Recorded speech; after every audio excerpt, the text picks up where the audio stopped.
नमस्कार दोस्तों, आप देख रहे हैं आज की एक बड़ी अंतर्राष्ट्रीय खबर। इस समय पूरी दुनिया की नजर इस्लामाबाद पर टिकी हुई है। यहाँ यूनाइटेड स्टेट्स और ईरान के बीच एक अहम बातचीत शुरू हो चुकी है। यह बातचीत ऐसे समय में हो रही है जब दोनों देशों के बीच तनाव लगातार बढ़ता जा रहा है और अंतर्राष्ट्रीय राजनीति में हलचल तेज हो गई है। इसी बीच अमेरिका के पूर्व राष्ट्रपति डोनाल्ड ट्रंप ने एक बार फिर ईरान को कड़ी चेतावनी दी है। उनके इस बयान के बाद दुनिया भर में इस मुद्दे को लेकर चर्चा और भी तेज हो गई है। दरअसल पिछले कई महीनों से अमेरिका और ईरान के रिश्ते काफी तनावपूर्ण बने हुए हैं। दोनों देशों के बीच कई बार आरोप प्रत्यारोप भी देखने को मिले हैं और कई बार हालात इतने गंभीर हो गए कि दुनिया को लगा कि कहीं कोई बड़ा टकराव न हो जाए। अमेरिका का कहना है कि ईरान क्षेत्र में अपनी ताकत बढ़ाने की कोशिश कर रहा है और उसकी गतिविधियां मध्य पूर्व में अस्थिरता पैदा कर सकती है। वहीं ईरान का आरोप है कि अमेरिका उसकी स्वतंत्र नीतियों में दखल दे रहा है और उस पर लगातार दबाव बनाने की कोशिश कर रहा है। इन्हीं बढ़ते तनावों के बीच अब बातचीत का रास्ता अपनाया गया है और इसी कारण इस्लामाबाद में दोनों देशों के प्रतिनिधि आमने सामने बैठकर चर्चा कर रहे हैं। सूत्रों के मुताबिक इस बैठक का मुख्य उद्देश्य है क्षेत्र में बढ़ते तनाव को कम करना और किसी बड़े टकराव को रोकना। विशेषज्ञों का मानना है कि अगर यह बातचीत सफल होती है तो इससे पूरे क्षेत्र में शांति की उम्मीद बढ़ सकती है।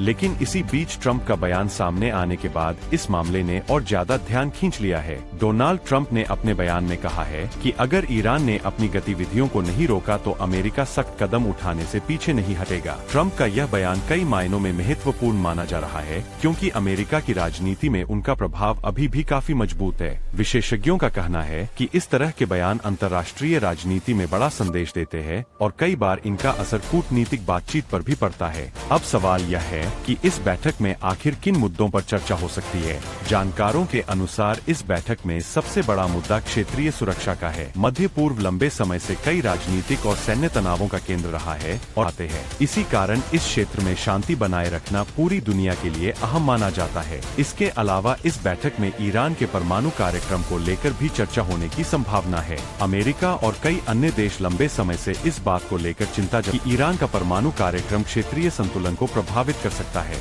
वहीं ईरान का कहना है कि उसका परमाणु कार्यक्रम शांतिपूर्ण उद्देश्यों के लिए है और वह अंतर्राष्ट्रीय नियमों का पालन कर रहा है। इसी मुद्दे को लेकर दोनों देशों के बीच कई बार मतभेद भी सामने आए हैं। इसके अलावा तीसरा बड़ा मुद्दा यह है कि मध्य पूर्व में बढ़ते तनाव को कैसे कम किया जाए और क्षेत्र में स्थिरता कैसे लाई जाए। अगर इन मुद्दों पर कोई सकारात्मक समझौता तो यह पूरी दुनिया के लिए राहत की खबर हो सकती है। अब बात करते हैं इस बैठक के स्थान की, यानी इस्लामाबाद की। इस बातचीत के लिए इस्लामाबाद को चुना जाना भी काफी अहम माना जा रहा है। विशेषज्ञों का कहना है कि पाकिस्तान दोनों देशों के बीच संवाद का मंच देने की कोशिश कर रहा है। अगर यह बैठक सफल होती है तो इससे पाकिस्तान की कूटनीतिक भूमिका भी मजबूत हो सकती है। कई अंतर्राष्ट्रीय विशेषज्ञों का मानना है कि जब दो बड़े देशों के बीच तनाव होता है तो बातचीत के लिए किसी तीसरे देश का मंच उपलब्ध कराना कूटनीतिक रूप से एक महत्वपूर्ण कदम माना जाता है। इसी कारण इस बैठक को वैश्विक राजनीति के नजरिए से भी काफी अहम माना जा रहा है। फिलहाल दुनिया के कई बड़े देशों की नजर इस बातचीत पर बनी हुई है